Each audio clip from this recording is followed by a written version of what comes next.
जो बीमार थी 3 साल से, और उसने बीमारी में बहुत जंग लड़ी। क्यों? क्योंकि वो खुदावंद के साथ थी। हमारा थोड़ा सा भी सर दर्द हो जाए तो कैसे होता है? ऊंची ऊंची आवाज से पुकारते हैं, हाय बाप माँ मुझे पकड़ लो। लेकिन वो मेरी बहन जो लुबना अमेरिका में थी, उसका ईमान इतना था कि वो जब भी कोई ऐसा मसला उससे होता तो वो यही कहती कि खुदावन मुझे जिंदगी दे, मुझे तंदुरुस्ती दे। तो खुदावन उसको देता। लेकिन ईमान की बात है, जब खुदावन ने हमारे दिन पूरे करने होते हैं, चाहे कुछ भी हो जाए, तो वो हमें अपने पास बुला लेता है।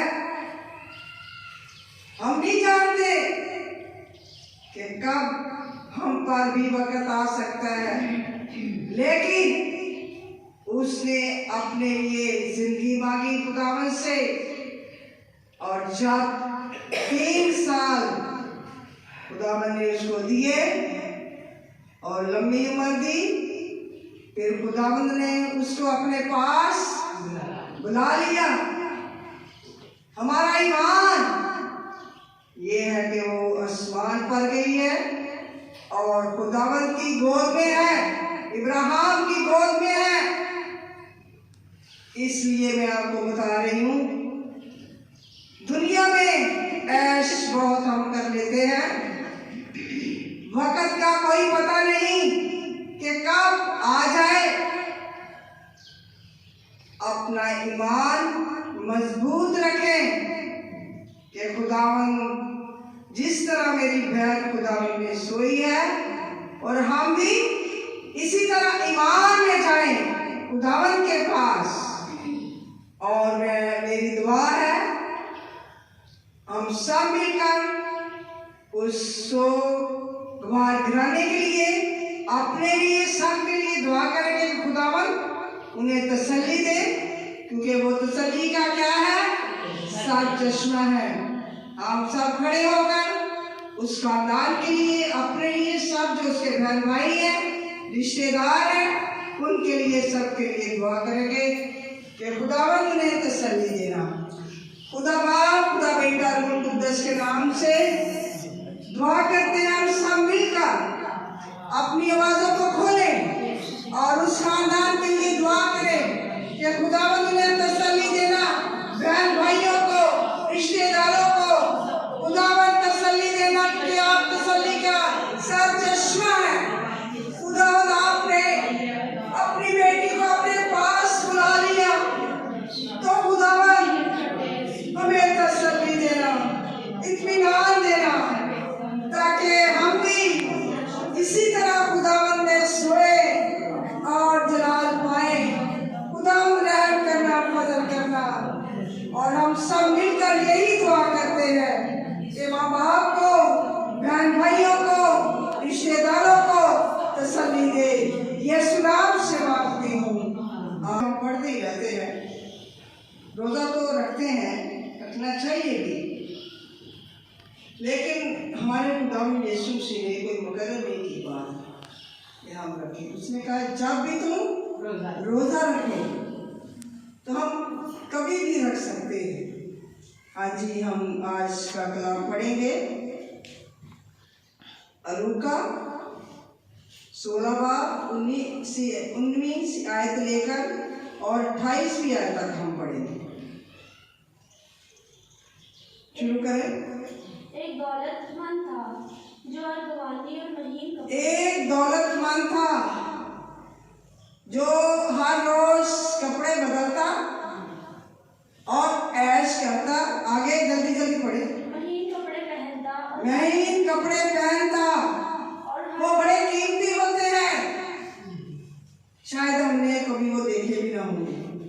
जैसे वो फास्ट पहनता था। आगे और हर रोज खुशी मनाता और अमीर की बात हो रही है और गरीब और अमीर की बात होने लगी। हाँ जी। और शान शौकत से रहता था। और शान शौकत से क्या रहता था? मगरूर। और लाजर नाम एक गरीब नासूरों से भरा हुआ, उसको उसके जिस्म में इतना वो क्या कहते हैं घोड़े फिंसियां निकली हुई थी, भरा हुआ था, वो गरीब था बेचारा। आगे उसके दरवाजा पर डाला गया था। उसके दरवाजे पे डाला गया। उसे आरज़ू थी कि दौलतमंद की उसको आरज़ू थी कि दौलतमंद की मेज से गिरे हुए टुकड़ों दौलतमंद की मेज से गिरे हुए टुकड़ों से अपना पेट भरे। टुकड़ों से अपना पेट भरता। ये अमीर और गरीब की बात हो रही है। हमें खुदा यीशु मसीह दे देता है, लेकिन हम किसी गरीब का ख्याल नहीं करते कि क्या उसने रोटी खाई है या नहीं। अपने आप को फरोतन हलीम बनाए, आजिज बनाए। आगे बल्कि कुत्ते भी आकर उसको क्या करते थे?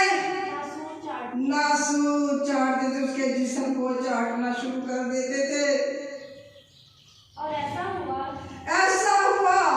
कि वो गरीब मर गया बेचारा। और फरिश्तों ने उसे ले जाकर इब्राहिम की गोद में पहुंचा दिया। और फरिश्तों ने क्या किया? इब्राहिम की गोद में जाकर उसे रख दिया, लटा दिया जब वो मर गया बेचारा। और दौलतमंद भी हुआ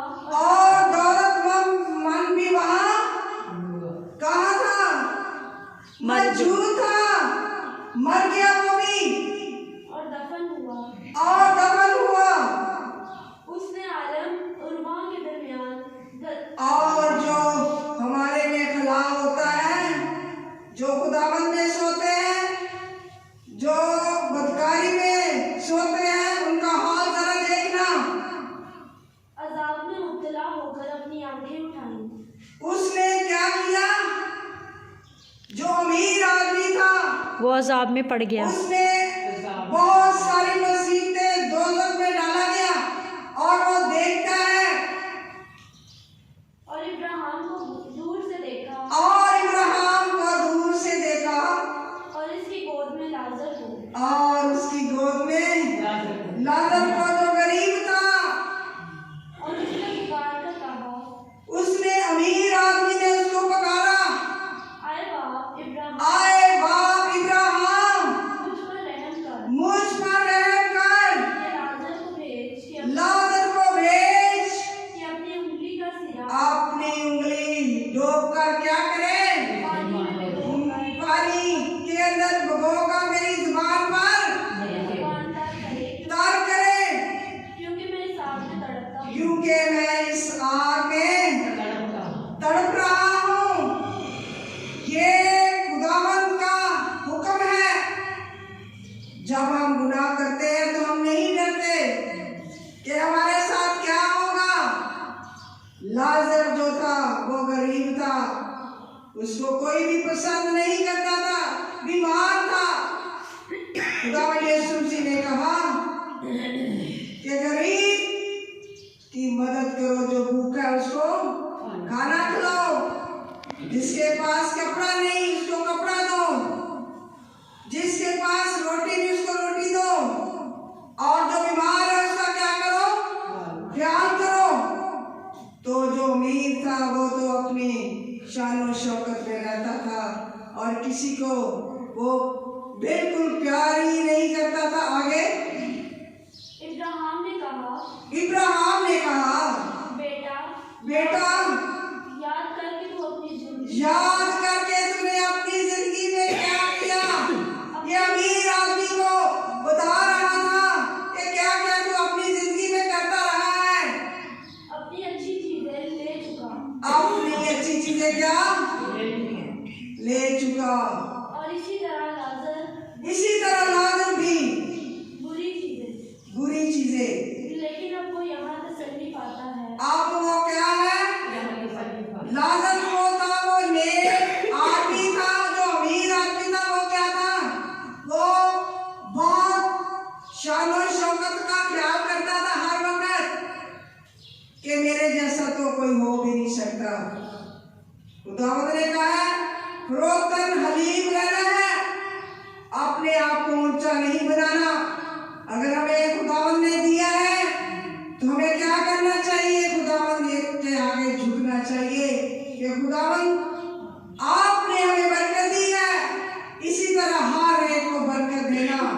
कभी किसी को परामोश ना होने देना, उसकी मदद करे, हेल्प करे, उसके लिए दुआ करे कि खुदावन इनके खानदान को क्या कर बरकत दे। आगे, और तू तड़पता है, लाजर तो खुदावन की गोद में क्या है, सोया हुआ है और वो बड़े मजे से रह रहा है, और तू तड़प रहा है इसलिए कि उसने अपनी जिंदगी में कोई भी अच्छा काम नहीं किया था। आगे, और इन सब बातों के सिवा इस बातों के सिवा हमारे तुम्हारे दरमियान एक बड़ा तुम्हारे दरमियान क्या है, एक बड़ा गड़ा बहुत क्या है, गड़ा है। ना तू आ सकता है और ना मैं आ सकता हूँ। ऐसा कि जो यहाँ से तुम्हारी तरफ पार जाना चाहे ना जो तुम्हारे पास जाना चाहे वो नहीं जा सकता। और ना जो खुदावन के लोग होते हैं ना वो दोज़ख की तरफ देखते हैं, ना वो क्या करते हैं, जो गुनाहगार होते हैं ना वो उनकी तरफ देखते हैं, क्योंकि ऐसा हला पड़ जाता है कि वो किसी के हाल को नहीं जान सकते। आगे, उसने कहा पस से बाप पास आए बाप, मैं तेरी मिन्नत करता हूँ कि तू उसे मेरे बाप के घर भेज। मेरे भाइयों का लिखो, मेरे भाइयों को क्या कर, जो कौन आदमी था, किसको खुदा यीशु मसीह कह रहा था, क्योंकि मेरे 5 भाई हैं। दोबारा इसको रिपीट करो, अच्छे तरीके से मैं बताऊंगी इनको।